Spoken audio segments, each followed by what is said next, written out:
বাপ মা এমন সম্পদ, যখন জীবিত থাকে মানুষ বোঝে না। যেদিন বাপ মা মারা যায় পকেট ভরা টাকা আসে, কিন্তু বাপ মাকে আর পায় না।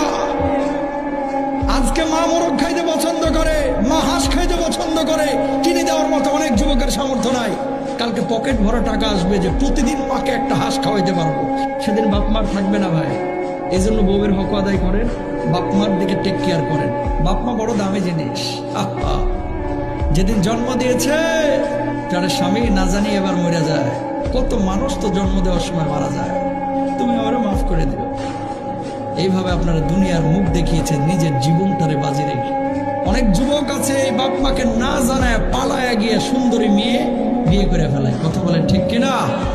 বাপ মারা কষ্ট দিয়েন না, বড় কষ্ট করে আপনার জন্য। এগুলো আপনি বুঝবেন না, বুঝবেন তখন যখন নিজে বাবা হবেন, বুঝবেন তখন নিজে যখন মা হবেন।